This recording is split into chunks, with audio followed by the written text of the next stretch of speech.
पुराने गांव के बीचों बीच एक डरावनी हवेली थी। लोग उसे भूतिया हवेली कहते थे।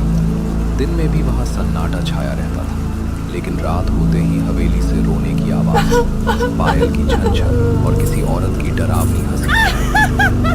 गांव वाले कहते थे कि उस हवेली में एक भूतिया दुल्हन की आत्मा रहती है। कई साल पहले उस हवेली में कोमल नाम की एक सुंदर लड़की रहती थी। उसकी शादी बड़े धूमधाम से होने वाली थी। पूरे गांव में खुशियां मनाई जा रही थी।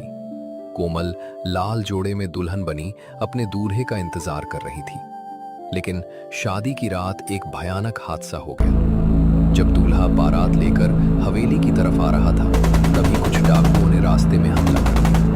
दूल्हे को मार दिया गया। ये खबर सुनते ही कोमल सदमे में टूट गई।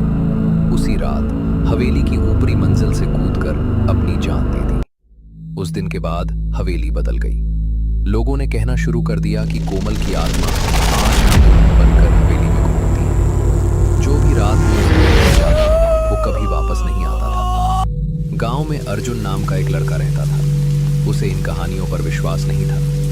एक रात उसने अपने दोस्तों से कहा, मैं आज उस हवेली में जाकर साबित करूंगा कि वहां कोई भूत नहीं है। रात के अंधेरे में अर्जुन हवेली पहुंचा। जैसे ही उसने दरवाजा खोला, अंदर ठंडी हवा चलने लगी। अचानक ऊपर से पायल की आवाज आई। अर्जुन डरते हुए ऊपर गया।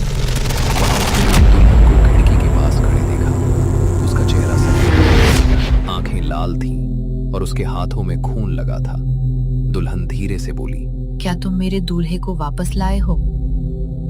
अर्जुन जोर से चीखा। उसी पल हवेली का दरवाजा अपने आप बंद हो गया। उसने अर्जुन को मार डाला। उस रात के बाद अर्जुन कभी गांव वापस नहीं आया। आज भी लोग कहते हैं कि आधी रात को उस हवेली की खिड़की में भूतिया दुल्हन दिखाई देती है और उसके पास एक